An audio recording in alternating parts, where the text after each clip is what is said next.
ऐसा क्या करें कि 100% सिलेक्शन हो जाए?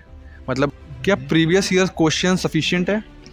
मेरे सर एक बार एक चीज़ बोला करते थे, तो वो हमको उस टाइम बेवकूफ़ लगती थी। अभी हम बोलेंगे तुम्हें भी लगेगी। एक जो कि बहुत ही नेचुरल चीज़ें होती हैं इंसानों में या स्टूडेंट्स में, वो होता है एंजाइटी, डिप्रेशन, ठीक है? एंड कुछ ना कुछ डेली स्केड्यूल होगा, कुछ डेली की स्ट्रेटजीज़ होंगी। तो वो क्या थी तुम्हारी स्ट्रेटजी? जो फाइनल रिवीजन है वो कैसे करें? टेस्ट सीरीज सबसे बढ़िया कौन सी है? सिर्फ एनसीईआरटी से काम नहीं बनता है, I think so, right? So what are the other books, या वो कौन कौन सी बुक्स हैं जो स्टूडेंट्स को रेफर करनी चाहिए? पॉइंट ऑफ व्यू है कि ऑनलाइन कोचिंग इज़ बेस्ट और ऑफलाइन कोचिंग इज़ बेस्ट। तो तुम्हें समझ, अब नीट के लिए भी 12 नहीं पढ़नी है, उसमें से 8-9 ही पढ़नी होंगी। तुम्हें बताएगा कौन कौन से 8-9 पढ़ने हैं। लेकिन कितने नंबर थे? सॉरी, फर्स्ट फर्स्ट अटेम्प्ट मेरे 582 थे। ठीक है। सो हेलो दोस्तों सो आज का जो वीडियो है उसका सिंपल सा टॉपिक है कि नीट में 100% सिलेक्शन कैसे लें, और ये हम जानेंगे उन्हीं लोगों से जिन्होंने ये इसको क्रैक कर दिया है, ठीक है? तो हमारे साथ हैं डॉक्टर अफान खान और डॉक्टर शिवम। इन लोगों को बिलीव नहीं होता कि डॉक्टर बन चुके हैं तो इसलिए थोड़ा सा अजीब नहीं होता। अरे तो कोई बात नहीं, लेकिन तुम लोग वो बहुत अच्छे से बता पाओगे कि वो नीट का सिलेक्शन कैसे क्रैक किया तुम लोगों ने, क्योंकि फर्स्ट ईयर में उठाई। जानते हैं अफान से उसी के ही बारे में, तो अपना थोड़ा इंट्रोडक्शन बताओ। Hi guys, this is Mohammed Afan Khan from JSVM medical college. बाकी इंट्रोडक्शन तो अभी वीडियो में देते रहेंगे। अपना तो बताओ स्कूलिंग के बारे में, कहाँ से क्या किया बताओ ना। भाई स्कूलिंग मेरी यार देखो मॉडर्न एजुकेशन से हुई थी किदवई नगर में। ठीक है। और उसके बाद फिर हमने हाई स्कूल के बाद से डमी कर लिया था। Dummy means? मतलब खाली मेरी मतलब अटेंडेंस के लिए कोई इशू नहीं था, खाली हम नीट की प्रिपरेशन कर रहे थे। मेरा पूरा फोकस नीट पे था। तो मतलब फाउंडेशन किया था 11 से। तो डमी स्कूल लेके हमने कोचिंग ज्वाइन करी थी, 2 साल करा। फर्स्ट अटेम्प्ट में तो नहीं हुआ, लेकिन हाँ सेकंड में हो गया। तो लेकिन हाँ, इसका फ़ायदा बहुत होता है अगर तुमने फाउंडेशन किया है। तो मेरे हिसाब से फाउंडेशन बेटर है कि 12th के बाद स्टार्ट करना। अगर बहुत से बच्चे अगर ऐसे हों जो 10th के बाद कंफ्यूज हों कि अभी फाउंडेशन करें या ना करें, तो मेरा सजेशन यही कि करना चाहिए। लेकिन कितने नंबर थे? सॉरी, फर्स्ट अटेम्प्ट मेरे 582 थे। 582, that's like very near to the, हाँ मतलब 600 पे मतलब मिल रहा था, तो मेरे 582 थे। तो शिवम, अब तुम बताओ अपने बारे में। हेलो एवरीवन, मेरा नाम शिवम नारायण सिंह है। मैं कानपुर का रहने वाला हूँ। मैंने अपनी प्राइमरी स्कूलिंग केंद्रीय विद्यालय राजपूत रेजिमेंट सेंटर फतेहगढ़ से की है और सेकेंडरी स्कूलिंग केंद्रीय विद्यालय IIT कानपुर से की है। और ये सब मेरा स्कूल सीनियर भी है। और मैं ऋषु और मैं मोतीलाल नेहरू मेडिकल कॉलेज प्रयागराज से MBBS फर्स्ट ईयर का स्टूडेंट हूँ। मैंने अपनी कोचिंग पहले आकाश से की थी और फिर न्यू लाइट से की थी। ओके। और तुमने फाउंडेशन किया था तुमने भी? ठीक है। और तुम्हारा फर्स्ट अटेम्प्ट पे कितने बहुत कम थे। हो गया था? नहीं यार, मेरे बहुत कम थे। सेकंड अटेम्प्ट नहीं यार 2-3 अटेम्प्ट किए, 3 हुए। फाउंडेशन में इसके मतलब मैं बताना चाहूँगा। मत बताओ भाई, ये सब मत। वो फाउंडेशन के बाद भी नंबर ना आने का रीज़न ये था कि भाई साहब को थोड़ा डिस्ट्रैक्शन, उसके बारे में भी आगे बात होगी। तो वो सबसे पहले वाले क्वेश्चन पे आते हैं, ठीक है? हाँ भाई। तो जब भी कोई भी स्टूडेंट स्टार्ट करता है नीट की प्रिपरेशन, या चलो मान लो मैं कहता हूँ कोई 10th के बाद सोचता है कि मेरे को बायो लेनी है और मेरे को मेडिकल फील्ड में जाना है, तो उसका माइंडसेट क्या होना चाहिए? लाइक उसको कैसे प्रिपरेशन करनी चाहिए, या वो क्या सोचे कि मेरे को अभी शुरू कर देना चाहिए? जैसे तूने एक चीज़ बताया पॉइंट, अभी फाउंडेशन के लिए उसको कर लेना चाहिए। तो यहाँ पे 2 टेस्ट केसेस आते हैं। पहला टेस्ट केस, जिनके पास अपॉर्चुनिटी है, जो 10th के बाद 11th में जा रहे हैं, तो वो तुम्हारा मेडिकल फील्ड ले सकते हैं, मतलब फाउंडेशन शुरू कर सकते हैं। हाँ। और दूसरा टेस्ट केस है जिनका 12th हो गया है, उन्होंने फाउंडेशन शुरू नहीं किया था, अब वो क्या करें? अब क्या करें? तो उन दोनों टेस्ट केसेस का तुम आंसर दो। पहला टेस्ट केस है जिनके पास अपॉर्चुनिटी है, फाउंडेशन ज्वाइन कर सकते हैं। तो उनके देखो, लिए जिनके पास अपॉर्चुनिटी और वो सोच रहे हैं फाउंडेशन ज्वाइन करें कि ना करें, बहुत हेक्टिक हो जाएगा, स्कूल मैनेज करें। जैसे हमने डमी कर ली, लेकिन बहुत से बच्चे डमी नहीं करते, उनके पेरेंट्स भी नहीं मानते यार कि डमी क्यों करना है यार, 12th तक कम से कम कायदे से पढ़ो, जो बोर्ड्स की मतलब बेसिक नॉलेज है वो लेके चलो, क्यों वेस्ट करना है? मतलब ये बचपन तो एक ही बार आएगा ना यार, 12th तो एक ही बार आएगा। ऐसा तो नहीं 12th बाद में कर लोगे, नीट पहले कर लोगे, ऐसा बहुत से एक्सक्यूज़ मिलेंगे सुनने। यार देखो, ऐसा नहीं है। अगर जो पढ़ना है 12th के लिए और वही पढ़ना है नीट के लिए, तो उस चीज़ को अगर अच्छे से पढ़ लें हम लोग, तो कोई नुकसान तो है नहीं। अगर 3 सब्जेक्ट जैसे हम लोगों की कॉमन ही है, फिजिक्स, केमिस्ट्री, बायो, 3 सब्जेक्ट तो सेम होना ही है नीट के लिए भी और बोर्ड्स के लिए भी। तो अगर नीट बोर्ड के लिए सेम है तो उस चीज़ को अच्छे से पढ़ लें, फोकस करके पढ़ लें। लेकिन हम लोग 12th में स्कूल में वो नहीं करते हैं, हम लोग थियोरेटिकली ज़्यादा चलते हैं और मतलब न्यूमेरिकल प्रैक्टिस नहीं करते। जैसे फिजिक्स में बात करें तो न्यूमेरिकल प्रैक्टिस नहीं करते, और बायो को भी पढ़ते हैं तो हम लोग ऊपर ऊपर से पढ़ते हैं। जैसे मतलब कि अगर जैसे टॉपिक एक चैप्टर है तो चैप्टर के अंदर जैसे 10-12 टॉपिक टोटल हैं, तो हम लोग के स्कूल में क्या होता है कि उसमें से 5 टॉपिक जो एकदम हिट टॉपिक होते हैं उनको पढ़ते हैं हम लोग, या 10 ईयर्स के अकॉर्डिंग पढ़ते हैं। तो हम लोग सारी चीज़ें कवर नहीं करते, लेकिन वही चीज़ हम लोग 2 साल है हमारे पास, 2 साल में सारी चीज़ें कवर कर सकते हैं। तो अगर तुम्हें कोचिंग नहीं ना करके भी खाली स्कूल से पढ़ना है तो भी कर सकते हो, लेकिन यार पता है गाइडेंस नहीं मिल पाती है कि पढ़ना किस चीज़ को है। जिसने बोला ना कि यार 10 टॉपिक में 12 चीज़ें हैं लेकिन हम 5 ही पढ़ रहे हैं, तो तुम्हें समझ, अब नीट के लिए भी 12 नहीं पढ़नी है, उसमें से 8-9 ही पढ़नी होंगी। तुम्हें बताएगा कौन कौन से 8-9 पढ़ने हैं। अब जो सेकंड टेस्ट केस है कि जिनका बोर्ड हो गया है, 12th कंप्लीट हो गया है, कंप्लीट हो गया है। Now what they should do? देखो 12th कंप्लीट हो गया है तो जैसे बहुत से बच्चे डरे होते हैं यार कि मतलब हमने 12th सही से नहीं करा, एकदम घबरा के आते हैं कि यार हमने तो अय्याशी में निकाल दिया था 12th। तो जैसे अच्छा, एक चीज़ और पूछना चाहूँगा, नीट में क्या कोई क्राइटेरिया है परसेंटेज का तुम्हारे 12th यार का? बहुत कम है, 50% के आसपास ऐसे ही कुछ है, 50-60% है। तो इतना तो लगभग सभी का रहता है, ऐसा कोई बोर्ड नहीं है 50-60% ना दे। नहीं मतलब उसके परसेंटेज कुछ जैसे नहीं, जेईई नहीं, में नहीं, जेईई नहीं, में है नहीं। कि आपको पहले था हाँ, हाँ। थोड़ा ज़्यादा था, अब कम कर दिया। कम कर दिया गया, हाँ, मतलब 50-60% है इतना। तो मतलब पासिंग मार्क्स भी होते हैं, तो इतने बच्चों के रहते हैं। ठीक है, तो व्हाट दे शुड डू? यार अंडर कॉन्फिडेंट रहते बच्चे कि यार हम मतलब बहुत से लोग फाउंडेशन करे बैठे हैं, ये हो गया। और जैसे बहुत से लोगों को लगता है कि हम तो 12th करके अभी आए हैं, बहुत से बच्चे ऐसे 3 साल तैयारी कर रहे हैं, उनकी प्रिपरेशन काफ़ी अच्छी, तो भाई वो अपना एकदम मोराल लूज़ करके ये सोचने लग जाते हैं कि क्या करें।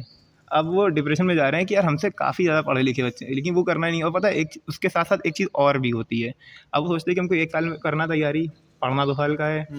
अब वो कोचिंग ज्वाइन करा उन्होंने, तो कोचिंग में ऐसा अक्सर होता है कि यार जो बेसिक के चैप्टर होते हैं वो लंबा खींचते हैं वो लोग, ओके, वो ज़रूरी भी होता है। लेकिन हम लोगों को लगता है कि यार वही जैसे छोटे मोटे टॉपिक जैसे फिजिक्स का हो गया, वेक्टर हो गया, ठीक है, अपना लॉज ऑफ मोशन हो गया, ये टॉपिक को मान लिया कि 12 महीने पढ़ने हैं हमारे पास, तो 2.5-3 महीने यही चल रहा है। ठीक है। तो हमको लगता है यार 11th का पहला दूसरा चैप्टर चले जा रहा है, ख़त्म ही नहीं हो रहा भाई। यूनिट डायमेंशन पढ़ रहे हैं, वेक्टर पढ़ रहे हैं, लेकिन उसका यूज़ जो है ना वो 11th की फिजिक्स में भी है, 12th की फिजिक्स में भी है।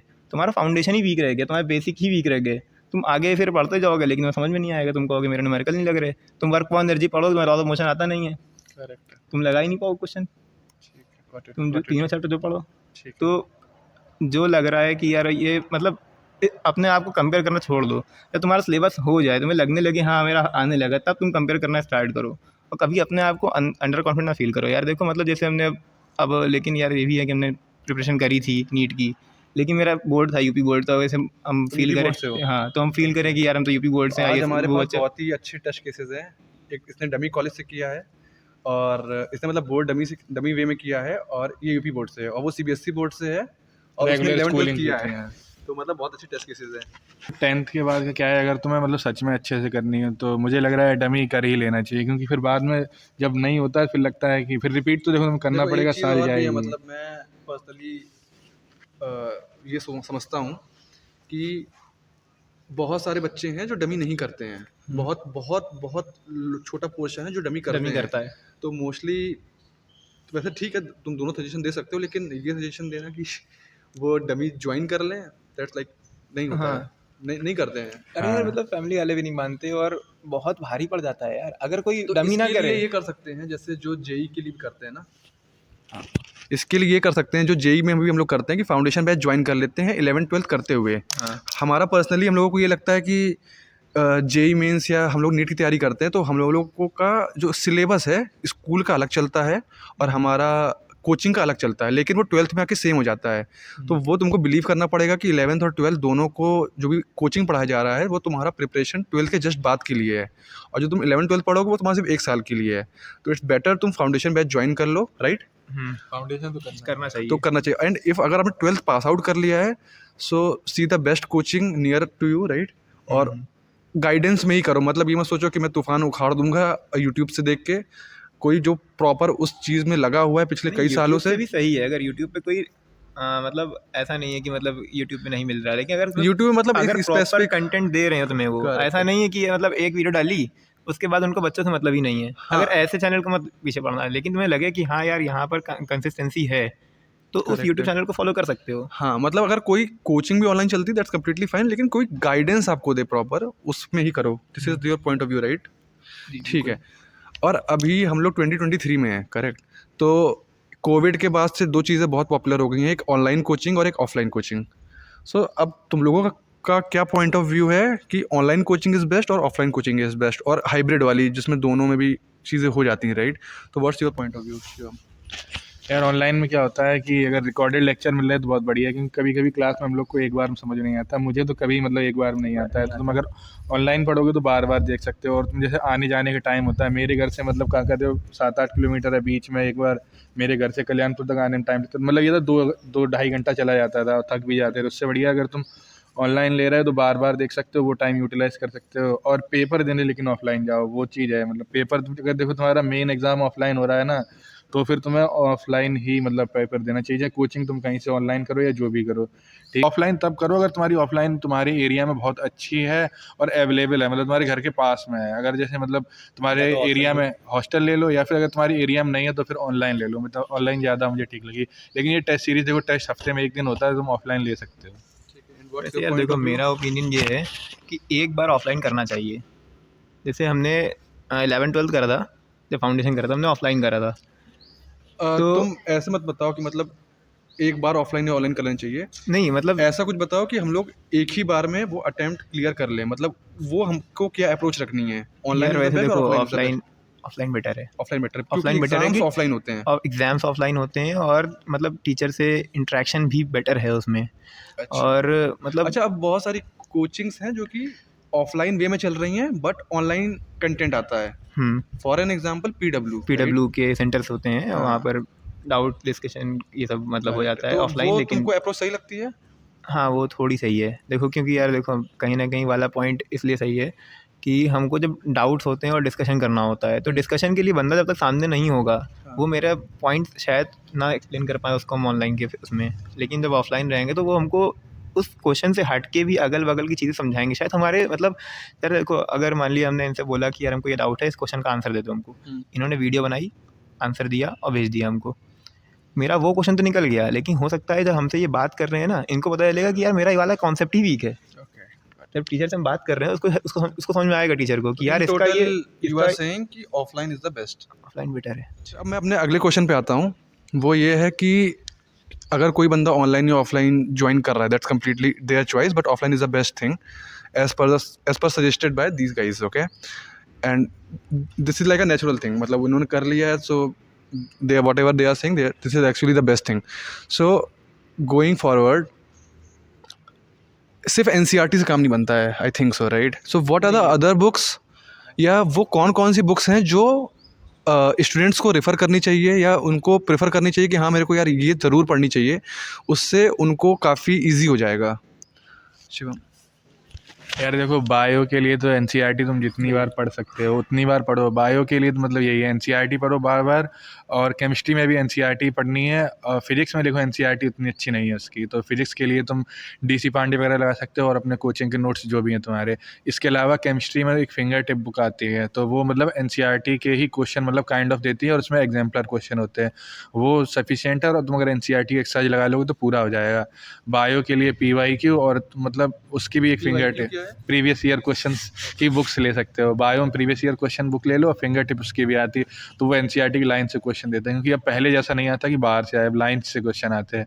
तो बायो और केमिस्ट्री में ऐसा कर सकते हो। और फिजिक्स के लिए डीसी पांडे मतलब सवाल लगाने के लिए, और थ्योरी के लिए जो भी तुम्हें मटेरियल पढ़ाया गया है। बाकी तुम एनसीईआरटी एक बार रीड कर सकते हो, मतलब उसमें भी थ्योरी अच्छी दी है लेकिन वैसी आती नहीं है। और मतलब प्रीवियस ईयर क्वेश्चन तो लगाने चाहिए, मुझे लग रहा है 15 साल तक के तो लगाने चाहिए सारे। And what's your point of view on this? तो यार एनसीईआरटी सफिशिएंट है कुछ सब्जेक्ट में, कुछ में नहीं। जैसे इसने बोला कि बायो में पढ़नी चाहिए, बायो में सिर्फ और सिर्फ एनसीईआरटी ही पढ़नी चाहिए, और एक एक लाइन पढ़नी चाहिए। मतलब जैसे लाइन से क्वेश्चन उठते हैं एकदम, जैसे एफआईवी बना देंगे भाई, तुम्हें अगर वो लाइन नहीं बना पता, देंगे? Five fill in the blank, okay, got it. Fill in the blank अगर बना दिया बाई चांस, तो यार तुम कितना पढ़ के बैठे हो? बाई चांस अगर वो तुम लाइन पढ़ी है, तो तुम्हारा तुम निकल कर ही जाएगा। 4 जाओगे। नंबर का क्वेश्चन है, 4 नंबर से मतलब सिलेक्शन इस पार उस पार हो जाता है। करेक्ट, ठीक करेक्ट। है, तो भाई एनसीईआरटी बायो एकदम रटी होनी चाहिए, लाइन बाय लाइन, मतलब हम लोगों को सच में रटी थी। जैसे मेरा भी प्रॉफ चल रहा था, तो हमको इम्यूनिटी पढ़ना था। इनके अभी प्रॉफ कंप्लीट हो चुके हैं। हाँ, तो हमको इम्यूनिटी पढ़ना था, तो मैंने मतलब अपनी एमबीबीएस की बुक से ना पढ़ के, टाइम कम था, एक दिन पहले पढ़ रहे थे बैठ के। अब वो टॉपिक कहाँ से पढ़े, तो हमको ये था कि यार एनसीईआरटी अगर हम साल भर बाद भी उठाएंगे ना, तो वो लाइनें हमको याद हैं, करेक्ट। तो वो जल्दी हो जाएगा। And for physics and chemistry? देखो अब जैसे फिजिक्स थ्योरी के लिए अपनी फिजिक्स की एनसीईआरटी सफिशिएंट है, लेकिन प्रैक्टिस करने के लिए देखो डीसी पांडे हमको बहुत अच्छी लगती है पर्सनली। थोड़ी पढ़ी थी, हमको काफ़ी अच्छी इसलिए लगी, जैसे कोई स्टार्टिंग से पढ़ना चाह रहा है ना, तो उसमें एग्जाम्पल्स दिए हैं, सॉल्ड एग्जाम्पल्स दिए हैं, फिर उसी कॉन्सेप्ट पे और क्वेश्चन दिए हुए हैं, फिर लास्ट में अंडरस्टैंडिंग अच्छी हो जाती है। हाँ, मतलब स्टेप बाय स्टेप अगर तुम्हें पढ़ना है ना, तो डीसी पांडे कंप्लीट बुक है पूरी, ठीक तो स्टेप बाय स्टेप पढ़ सकते हैं। तो एंड फॉर ये केमिस्ट्री? देखो केमिस्ट्री के लिए इनऑर्गेनिक केमिस्ट्री और ऑर्गेनिक केमिस्ट्री, इसके लिए तो एनसीईआरटी सफिशिएंट है। ओके। लेकिन फिजिकल केमिस्ट्री के लिए तुम्हें पढ़ना पड़ेगा किसी भी कोचिंग की। जैसे हमने तो कोचिंग का मॉड्यूल पढ़ा था, बुक के साथ कोई मॉड्यूल है कोचिंग का, तो उसको लगा लो, और प्रीवियस ईयर क्वेश्चन के कई बार लगा लो उसको, एक बार नहीं कई बार लगा लो, तुम्हें मतलब समझ में आ जाएगी क्वेश्चन आते किस तरह से हैं। और क्वेश्चन बहुत पुराने नहीं लगाने, तुम 30 ईयर का आंसर लेके आओगे 30 साल का, तो 30 साल में तुम्हें खाली 2010 के पीछे के क्वेश्चन लगाओगे अगर, तो शायद हो सकता है कि सिलेबस उस टाइम चेंज था, काफ़ी डिफरेंट था, तो तुम्हें बहुत सारे क्वेश्चन नहीं लिख लेंगे, तुम्हें लगेगा यार ये क्या पढ़ रहे हैं हम, इसमें से क्वेश्चन आ ही नहीं रहे हैं। तो वो पुराना सिलेबस था यार, ये नया सिलेबस है। 15 ईयर्स। हाँ, 15 ईयर्स तक लगा लो बस। अगले क्वेश्चन पे आते हैं कि सबसे ज़्यादा इंपॉर्टेंट हो जाती है इसमें टेस्ट सीरीज़, ठीक है, चाहे वो जेई की तैयारी कर रहे हो, नीट की तैयारी कर रहे हो, तो टेस्ट सीरीज़ सबसे बढ़िया कौन सी है? यार मेरे हिसाब से तो हमने नीलाइट की दी थी, काफ़ी अच्छी टेस्ट सीरीज़ है, क्योंकि वो एनसीईआरटी से स्टिक रहते हैं बिल्कुल, और जो नीट में पैटर्न चल रहा हो उसके जैसे क्वेश्चन पेपर कराते हैं। ऐसे नहीं जैसे बहुत सारे कोचिंग में क्या कराएंगे, 100 क्वेश्चन डाल दिए, कहीं 50 क्वेश्चन डाल दिए, टाइमिंग अलग रख दी, टाइमिंग भी 2 से 5 रहती है हमेशा। मतलब हमको अपना यहाँ का अच्छा लगता था एक काफ़ी। चीज़ और मैं वैसे पूछना चाहूँगा कि न्यूलाइट में ऑनलाइन भी होता है क्या? If someone wants to join online भी है, ग्लोबली, वो कर सकता है? ऑनलाइन भी है। कूल। और अपार्ट फ्रॉम न्यूलाइट ऐसे बहुत बड़े-बड़े ब्रांड है इस समय मार्केट में। अभी तो पीडब्ल्यू इस समय बूम पे है, ठीक है। एलएन हो गया, रेजोनेंस हो गया, जो कि अच्छे खासे देते भी हैं, मतलब स्टूडेंट्स का सिलेक्शन होता है सिलेक्शन वहाँ। देता है यहाँ। तो any suggestions in that way? तुमने पर्सनली न्यूलाइट से किया था? हमने पर्सनली नीलाइट से किया है, और बाकी हमने यार देखो बाहर की टेस्ट सीरीज इतना हमने ट्राई नहीं करी है, लेकिन वहाँ की टेस्ट सीरीज में खाली हमको थोड़ी सी एक चीज़ लगती थी कि वो काफ़ी ज़्यादा पढ़ाते थे, मतलब एनसीईआरटी से बाहर काफ़ी कुछ आता था। इसमें एक चीज़ मैं और पूछना चाहूँगा कि 2 टाइप की टेस्ट सीरीज होती हैं, एक होती है चैप्टर वाइज, एक होती है हाँ, पूरी फुल कंप्लीट। एक देखो मतलब तो टॉपिक वाइज स्टूडेंट्स रहती है। को कौन और सी ज्वाइन करनी चाहिए? देखो ये जब स्टार्टिंग में पढ़ रहे हो तुम, तब तुम टॉपिक वाइज करो, क्योंकि तुम अभी स्टार्ट कर रहे हो, जो Starting टॉपिक means- पढ़ा है उसका ठीक है। मतलब टेस्ट Got it. उसी का टॉपिक का टेस्ट हो जाएगा, तुम्हें लग जाएगा कि हमने कितना कर लिया है। Correct है। और जब लास्ट के 2-3 महीने बचे हो, तुम्हारा सिलेबस कवर हो गया हो, देखो कोचिंग के अकॉर्डिंग चलोगे तो सिलेबस खत्म होगा एक महीने पहले, लेकिन कोशिश करना कि खुद से थोड़ा बहुत कवर करने की कोशिश करना, तो वो हो जाएगा। उसके बाद फिर 2-3 महीने पहले सारे फुल लेंथ दोगे तो एक हैबिट बन जाएगी कि 3 घंटे में हमको 180 क्वेश्चन करने हैं हर अलग अलग चैप्टर से। हम लोग एक चैप्टर पढ़ते हैं जब, तो दूसरा चैप्टर रिकॉल नहीं कर पाते, इसलिए फुल लेंथ बहुत इंपॉर्टेंट है। इसलिए लास्ट के टाइम पे हैबिट बन जाएगी एग्जाम की प्रिपरेशन के लिए कि हाँ, कैसे तुम कि तुम्हें feel करने एक चैप्टर लगोगे। से दूसरे चैप्टर में स्विच कैसे करना है। करेक्ट है, got it. Any new thing you want to add on? Test series का यार देखो क्या होता है, एक तो टेस्ट सीरीज़ मुझे न्यूलाइट की बढ़िया लगी क्योंकि उसमें मतलब एनसीईआरटी पे से, ये तो ठीक है, लेकिन क्या होता है कभी कभी हर साल पेपर थोड़ा चेंज आ जाता है, तो उसके लिए मैं एक रियलिटी चेक के लिए और भी मतलब मैं 2 रखी थी। मैंने एलएन की ली थी थोड़ी स्टैंडर्ड, और ताकि रियलिटी चेक बना रहा है कि पेपर ऐसा भी आ सकता है। तो मतलब मैं ये नहीं कह रहा कि उस एलएन के लिए तुम अलग से पढ़ो, लेकिन जो उसमें आ रहा है, जो तुम्हारा गलत हो रहा है, जो बाहर से दिया है, वो अपना नोट करके रखो। इसलिए और ऑफलाइन कोचिंग मतलब एक ऑफलाइन टेस्ट सीरीज जरूर रखो, जैसे न्यूलाइट की ऑफलाइन थी, मुझे बढ़िया लगी। ऑनलाइन लेनी है तो एलएन की ले लो। Got it. Very good. Got it. Fine. Now coming to our next question, that is like the most important also.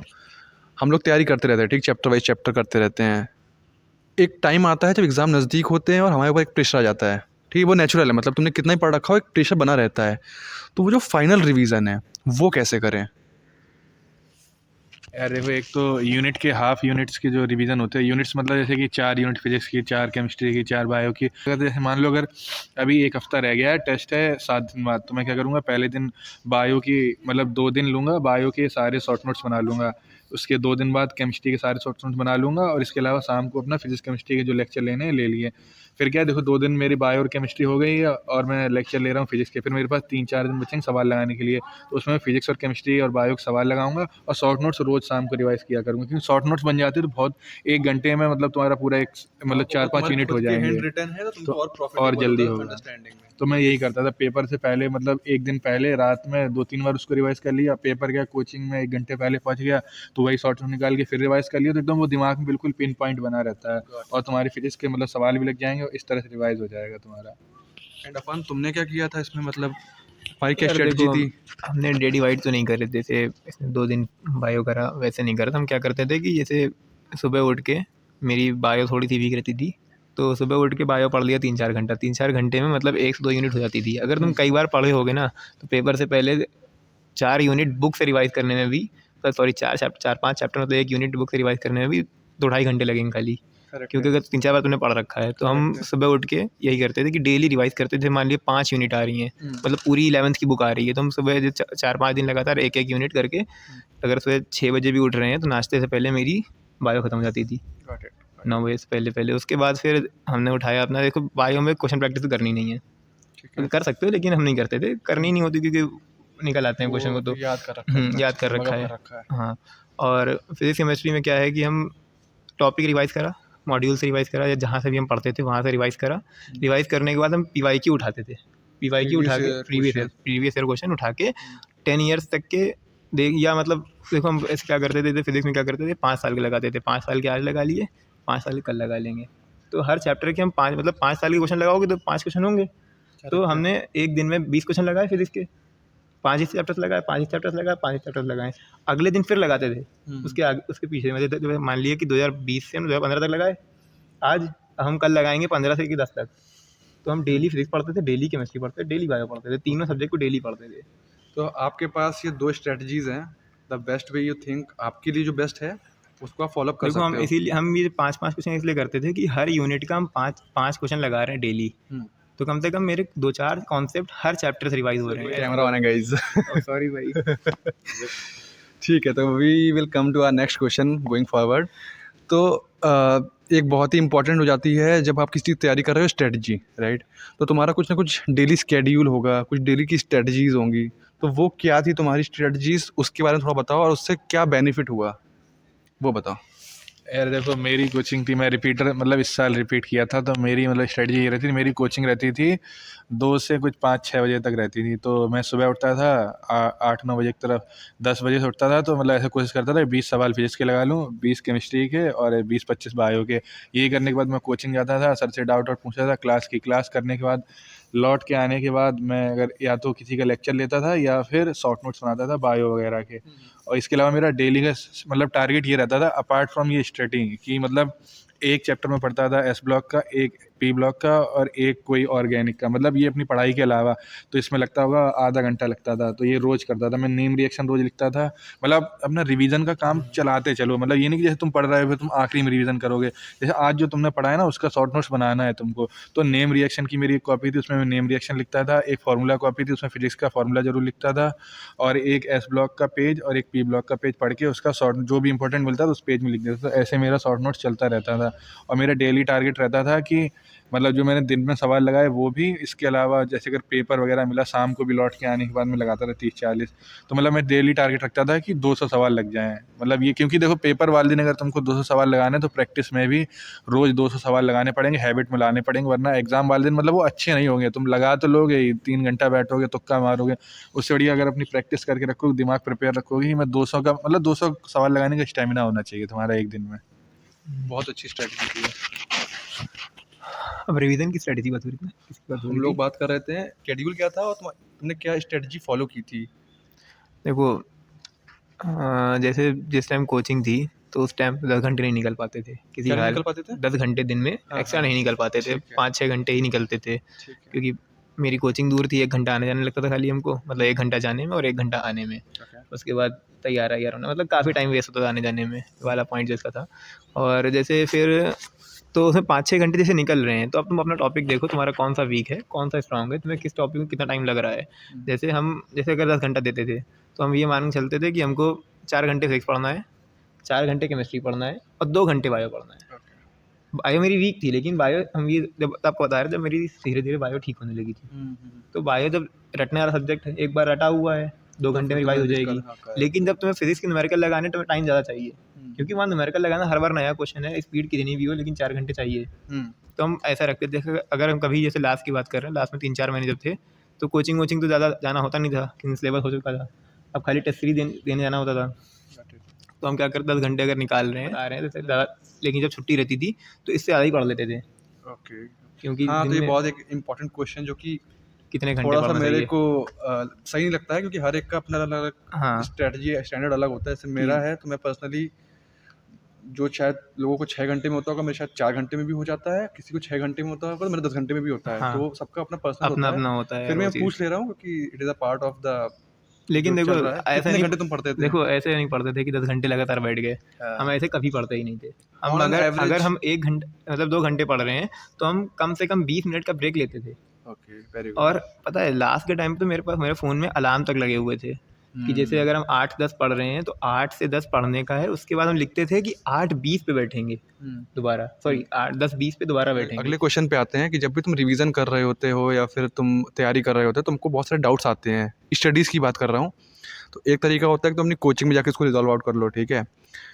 और तो तुम लोगों ने क्या तरीका अपनाया था डाउट्स को रिजॉल्व करने का? जब कोचिंग में रेगुलर रहते थे तो कोचिंग जाने से पहले सर से पूछ लिया, लेकिन जब छुट्टी थी, जैसे पढ़ रहे हैं, रिवीजन चल रहा है, टेस्ट आने वाले 5-6 दिन, अब कोचिंग नहीं जाना है, जैसे ये सोच के चल रहे हैं अगर, तो उस टाइम पे हम ऑनलाइन देखते थे। टॉपर से मिल जाता था, डाउटनेट से मिल जाता था, क्वेश्चन डाला, आंसर मिल गया, वहाँ से देख लिया, ख़त्म हो गया। मैंने डाउटनेट का ही ऐप लिया था, उससे स्कैन करके मिल जाता था। और मतलब गूगल पे अगर तुम क्वेश्चन डालोगे ना, तुम थोड़ा भी डालोगे तो गूगल की एल्गोरिथम उससे पहचान की मतलब तुम्हें पहुंचा देगी। वो नहीं पहुंचाएगी तो उससे रिलेटेड क्वेश्चन होगा, नहीं तो मतलब वैल्यू चेंज होगी। मतलब वीडियो आंसर बहुत जगह मिल जाते हैं, तुम सर्च करोगे ना ऐसी, बहुत मेरिट नेशन पे मिल जाएगा, मतलब कहीं ना इतने बहुत सारी वेबसाइट है, बाईजू पे मिल जाता है, गूगल लेंस से स्कैन गूगल लेंस से स्कैन करो, उससे मिल जाएगा कहीं ना तुम्हें, कहीं मिल हिंदी जाएगा। तक में मिल जाएगा। तुम उसको हिंदी में ही सर्च, मतलब गूगल लेंस से स्कैन करके डालो, सब में मिल जाएगा। तो अब ये तो बहुत सारी बातें हो गई जो पढ़ाई कैसे करनी, कैसे करना है ना। अब एक जो कि बहुत ही नेचुरल चीज़ें होती हैं इंसानों में या स्टूडेंट्स में, वो होता है एंजाइटी, डिप्रेशन, ठीक है? एंड एक साल एक बहुत बड़ा वक्त होता है, 365 दिन होते हैं। इसके बाद तुम्हारा कई बार नहीं होता है, तुम डीमोटिवेटेड हो जाते हो। तुमको भी ये चीज़ें फ़ील हुई होंगी, करेक्ट है? सो तुमने उस चीज़ से कैसे रिकवर किया? Then how you feel motivated? बहुत इन लोगों का बहुत अच्छा ग्रुप था, मैं ये लोग खुद ही बताएँगे उस बारे में। तो वो ग्रुपिंग या वो दोस्ती यारी, बहुत सारे डिस्ट्रैक्शंस होते हैं, लोग लव अफेयर्स में पड़ जाते हैं, मैं क्लियर बोलूँगा, ठीक है? तो उस सबसे बहुत चीज़ें दिक्कत भी होती हैं। तो थोड़ा तुम लोग खुल के बताओ कि वो चीज़ें तुम्हारे साथ कैसे हुई एंड तुम लोगों ने उससे रिकवर कैसे किया, और अगर एंग्जायटी, डिप्रेशन सब चीज़ें फेस करी हैं, तो उससे ऊपर कैसे ओवरकम कैसे किया? यार देखो, मेरे सर एक बार एक चीज़ बोला करते थे, तो वो हमको उस टाइम बेवकूफ़ लगती थी, अभी हम बोलेंगे तुम्हें भी लगेगी। अच्छा। देखो सर बोलते थे कि जैसे मान ली तुमने 20 मिनट सोच के निकाल दिया, ओवर थिंकिंग में निकाल दिया कि क्या होगा, कैसे करेंगे, ये करेंगे, वो करेंगे। कह रहे वही 20 मिनट तुम कोई छोटा सा टॉपिक उठाओ और वो पढ़ डालो, तुम्हारा 20 मिनट में एक टॉपिक हो गया। ग्रेट। लेकिन तुम वहीं बैठ के सोच रहे हो कि क्या होगा, क्या होगा, हो सकता है वो 20 मिनट, उसी 20 मिनट वाले टॉपिक से कोई एक क्वेश्चन फंस जाए वहाँ पर। तो ये सर बोला करते थे। लेकिन देखो ये चीज़ अपने अंदर डेवलप करनी पड़ेगी कि हाँ, हम ये चीज़ सोच सकते हैं, मतलब अपनी ओवर थिंकिंग को भी हम डोमिनेट कर सकते हैं कि नहीं, हमको पढ़ना है। It's a very important thing. तो ये चीज़ धीरे धीरे होगी। जब सर बोला तो हमने कहा भाई अब टेंशन हो रही है तो उस टाइम पढ़ाई की बात क्यों सोचेंगे हम। करेक्ट है। लेकिन ये अपने आप को तुम्हें मनाना पड़ेगा, नहीं यार सोच रहे हैं बस ऐसे Self-motivate ऐसे होना खड़े हो एकदम पड़ेगा। से कि नहीं पढ़ना है, हाँ, पढ़ना है, पढ़ेंगे, रिजल्ट जो होगा देखा जाएगा। मेरा काम क्या है, पढ़ना, मेहनत करना काम मेहनत है, करना। जो हमारे बस हाथ में है। हम ये चीज़ सोच के पढ़ लेते थे, लेकिन ये चीज़ शुरुआत में नहीं होती थी, लेकिन धीरे धीरे हमने डेवलप करा। तो ये चीज़ मेरे आखिरी में हो गई थी कि यार 5 मिनट से सोचे, हम तुरंत खड़े होते थे कि नहीं यार छोड़ो, ये वाला टॉपिक देखते हैं। अच्छा, कोई कुछ सबसे तुम- ईजी टॉपिक उठाते थे जो हो जाए, जैसे 10 मिनट में हो जाए, फिर लगेगा कि हाँ यार एक टॉपिक हो गया मेरा। करेक्ट है, करेक्ट। तो जो तुमने वो 20 मिनट में एक टॉपिक कवर कर लिया, उससे तुम मोटिवेटेड फील कर रहे हो। मोटिवेटेड फील करते थे कि यार एक टॉपिक अपार्ट हो फ्रॉम गया। दैट कुछ चीज़ें बताओ डिस्ट्रैक्शंस के बारे में, जो कि सबसे ज़्यादा ईज़ी होती है, मतलब भाई डिस्ट्रैक्शन तो होता ही होता है, मेरे साथ भी हुआ था। वही खुल के बताओ ना थोड़ा सा। देखो लेकिन डिस्ट्रैक्शन होता है, अब उसमें बहुत सारे उसका फैक्टर्स क्या हैं यार। रिजल्ट आया तुम्हारे पास? देखो रिजल्ट ये आया था कि वहाँ सिलेक्शन नहीं हुआ? सिलेक्शन नहीं हुआ, लेकिन देखो उसमें बहुत सारे रीज़न होते हैं। रीज़न ये भी होता है कि लोग बोलने लगते हैं। हम शुरुआत में ये था कि यार हमको फ़र्क नहीं पड़ रहा, मेरा सब कुछ था, लेकिन मेरी रैंक फर्स्ट सेकंड थर्ड में रहती थी। कोचिंग में? कोचिंग में मेंटेन कर लेते थे हम, मतलब उसके बाद भी, लेकिन वो तुम्हारे ऊपर है ना कि तुम कैसे उसको चला रहे हो। हाँ, कॉम्प्लीमेंट्री ले पा रहे हो नहीं ले पा रहे हो। Got तो your point. अपने पढ़ाई को प्रायोरिटी दोगे तो तुम वो करते हुए भी कर सकते हो, लेकिन अगर तुम पढ़ाई को लेकिन पता है कोशिश करो कि ऐसे फेज में इन सब चीज़ें दूर रहो, क्योंकि वो फेज कहीं ना कहीं आता है बीच में, जब चीज़ें कॉम्प्लिकेटेड होने लगती हैं तो मैं फिर पढ़ाई के मतलब एक तो टेंशन ये होने लगेगी कि यार उसने आज ये बोल दिया कि बात नहीं करेंगे। अब तुम सोच रहे हो इरफान भाई बात करें। यार देखो डिस्ट्रैक्शन होते ही कोशिश करो कि अब तैयारी कर रहे हो तो इन सब में ना पढ़ो, दिक्कत होती है, वरना फिर रिपीट करो क्या फ़ायदा। मतलब ये होता है कि अगर तुम्हें कोई चीज़ हासिल करनी है तो उसकी एक वैल्यू होती है। मतलब जैसे अगर कोई सिलेक्शन है ना, तो उसकी करेंसी क्या होगी, उसकी करेंसी मेहनत और टाइम होगी। अगर तुम उतना उसको नहीं दोगे ना तो अगले साल रिपीट करोगे तब दोगे, तब नहीं दोगे तो फिर दोगे। मतलब तुमको उतना टाइम और मेहनत देनी पड़ेगी, ठीक है। और कोशिश करोगे कि देखो डिस्ट्रैक्शन नहीं रखोगे, तुम्हारा दिमाग ज़्यादा कंसंट्रेटेड रहेगा, तुम्हें ज़्यादा याद होगा। तो हमारे साथ कॉलेज में अभी क्या होता है, जैसे कि हम लोग अब थोड़ा सा मस्ती ज़्यादा करते हैं, इस चक्कर में याद कम होता है। और जब हम लोग तैयारी करते थे ना तो इधर उधर ध्यान नहीं आता था, तो एक बार का पढ़ा हुआ याद होता था। तो इसीलिए अगर तुम जानते हो मस्ती कम करोगे, थोड़ा बुरा लगता है, लेकिन तुम्हारा कंसंट्रेशन अच्छा रहेगा, तुम्हें याद बढ़िया होगा। जितनी मस्ती तुम आज छोड़ रहे हो उससे उतनी बहुत ज़्यादा मस्ती कॉलेज बहुत मिलेगी। बहुत ज़्यादा मौज है कॉलेज। हाँ, ये बात है, बहुत मौज है। डॉक्टर साहब के मुंह से सुनिए आप। मेरे ख्याल से सारे क्वेश्चंस हम लोगों ने कवर कर लिए हैं मोस्टली, ठीक है। और अगर आपके और भी कोई क्वेश्चंस हो तो कमेंट सेक्शन में पूछ लीजिएगा, ये लोग अवेलेबल रहेंगे। आखिरी 1-2 क्वेश्चंस बचे हैं, बस वही पूछ लेता हूँ, शॉर्ट रखते हैं इसको। क्या प्रीवियस ईयर क्वेश्चन सफिशिएंट है?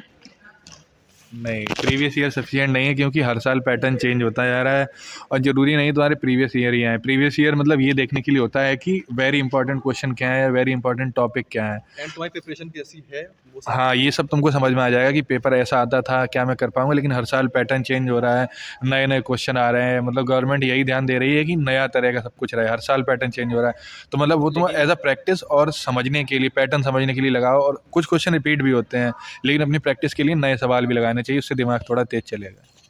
Same point of view. Same point of view खाली, लेकिन मेरा जो हमने पैटर्न ऑब्जर्व करा था वो ये था कि पहले काफ़ी हाई लेवल के क्वेश्चन पूछते थे, अब वो नहीं कर रहे हैं। वो धीरे धीरे ला रहे हैं कि बच्चा 12th करके निकल रहा है ना, तो 12th के स्टैंडर्ड के क्वेश्चन हो। तो ये ध्यान रखना कि बहुत हाई फाई चीज़ें पढ़ने की ज़रूरत नहीं है, अपने 12th के सिलेबस के अराउंड ही पढ़ना। ठीक कर लो, है ना, ठीक है। वो ये है कि ऐसा क्या करें कि 100% सिलेक्शन हो जाए। मतलब एक गारंटी होती है कि मतलब तुम लोगों ने देख रखा होगा कि तुम्हारे मतलब नीट का तो ऐसा पंगा है कि लोग 5 साल से तैयारी कर रहे हैं, 7 साल से तैयारी कर रहे हैं, मतलब करे जा रहे हैं। यूपीएससी बन गया नीट, ठीक है। तो ऐसा क्या करें कि मतलब 100% गारंटी हो कि हाँ यार ये तुम स्ट्रेटजी फॉलो करोगे तुम्हारा हो जाएगा। तो वो अपना बताओ पॉइंट ऑफ व्यू। यार देखो, जिनने जो फुल लेंथ दिए हैं ना सारे फुल लेंथ पेपर जो तुमने टेस्ट सीरीज में टेस्ट एग्जाम सीरीज में दिए थे, मतलब फुल लेंथ टेस्ट सीरीज के एग्जाम, मतलब तुमने फुल सिलेबस वाले एग्जाम दिए थे, उनके पेपर उठाओ, तुम्हें 180 क्वेश्चन वहाँ रखे मिलेंगे। 180 क्वेश्चन, सॉरी अब तो 200 आने लगे हैं, तो 200 क्वेश्चन तुम्हें डेली प्रैक्टिस के लिए मिल जाएंगे। तुम कोई बुक उठाओगे तो मैं समझ नहीं आए कौन सी बुक उठाएं, कहाँ से 200 क्वेश्चन लगाएं। जैसे 200 क्वेश्चन लगाने हैं भाई, हमने बोल दिया 200 क्वेश्चन लगाओ, तुम ढूंढ रहे हो जाके कहाँ से 200 क्वेश्चन लगाएं, एक चैप्टर से लगाएं कि अलग अलग से लगाएं। तो जो तुम्हारे क्वेश्चन लगा चुके हो, तुमने 2 महीने पहले लगाए होंगे, भूल चुके होगे सारे, तो उसी क्वेश्चन पेपर को उठाओ, फिर से 180 क्वेश्चन लगाओ पूरे, मतलब 200 में जैसे भी करने हैं। तो तुम 3 घंटे की टाइम बाउंडेशन के साथ वो चीज़ करो, तुम्हारी इतनी प्रैक्टिस हो जाएगी ना कि एग्जाम हॉल में फील नहीं होगा कि तुम पेपर दे के चले गए। मेरे साथ हुआ था। यार देखो, मतलब अगर तुम्हें श्योर सिलेक्शन चाहिए तो मेरी मतलब स्ट्रेटजी थी कि मैं लगभग 300 सवाल लगाने की रोज़ कोशिश करता था। मतलब लगते नहीं थे, लेकिन तुम्हें कोशिश करनी। अगर तुम समझ लो तुम्हारे दिन में 250 सवाल लग जा रहे हैं अपार्ट फ्रॉम पढ़ाई, तो मतलब ये तुम ये समझ लो स्टेटमेंट, ये मैं एकदम बोल्ड दे रहा हूँ कि तुम्हारा सिलेक्शन हो जाएगा। मतलब ये सोचो तुम, अगर तुम्हें एग्जाम वाले दिन 200 सवाल लगाने हैं तो अपनी प्रैक्टिस में तुम्हें 250 सवाल लगाने ही पड़ेंगे। और तुम अगर 250 लगाओगे तो तुम्हारा एकदम सिलेक्शन पक्का है। मतलब और तुम ज़्यादा भी कर सकते हो, वो तुम्हारी कैपेसिटी है कि 250 कर रहे हो, 300 कर रहे हो। लेकिन मुझे 250 लगता है, अगर तुम 250 प्रैक्टिस कर रहे हो अपनी पढ़ाई के अलावा, तो तुम्हें पेपर वाले दिन लगाने में कोई दिक्कत नहीं होगी।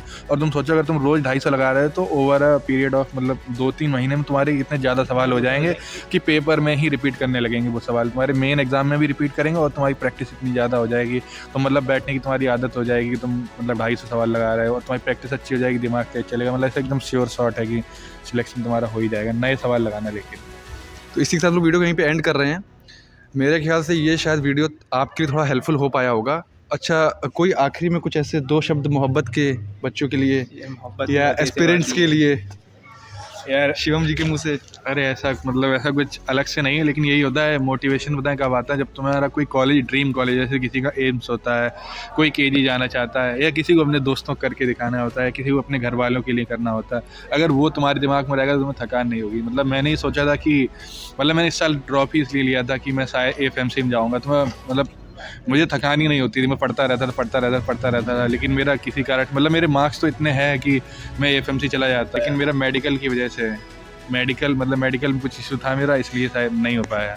बाकी अगर तुम्हारा मतलब कुछ मोटिवेशन रहेगा कि मुझे ये करना है, मतलब इसको करके दिखाना है, या कुछ भी तुम्हारा होना चाहिए, मोटिव होना चाहिए तुम्हें ये करना है, तो फिर तुम्हें मतलब ना थकान होगी, प्रॉब्लम्स आएंगी तुम खुद सॉल्व कर लोगे। मतलब यही होता है, तुम्हारे पास अगर मोटिव रहता है मुझे ये करना है ना, तो फिर कुछ भी हो जाए तुम सोल्यूशन ढूंढ लोगे। तो ठीक है, फिर हम लोग वीडियो को यहीं पे एंड करते हैं। अगर आपको इनसे कांटेक्ट करना है डॉक्टर अफान खान से और डॉक्टर शिवम से, तो इनकी इन मेडिको से कनेक्ट करना है तो इनकी इंस्टाग्राम आईडी मैं डिस्क्रिप्शन में डाल दूंगा। वीडियो कहीं यहीं पे एंड करते हैं, तब तक के लिए लाइक शेयर सब्सक्राइब करते रहिएगा और इनको भी मोहब्बत देते रहिएगा। इसको ज़्यादा चाहिए। चलो वीडियो कहीं पे एंड करते हैं, bye bye. So guys finally हम लोगों ने वीडियो शूट कर लिया है पूरा। थकान तो नहीं हो रही है? अरे नहीं यार, तुम्हें दिख लेकिन तुमने तो नहीं ना। सही है भाई। हाँ भाई, मैंने शॉट दिया था। जो कहते ये लोकेशन देख लो भाई, अरे दिखा तो चुका हूँ, क्यों दिखाऊंगा।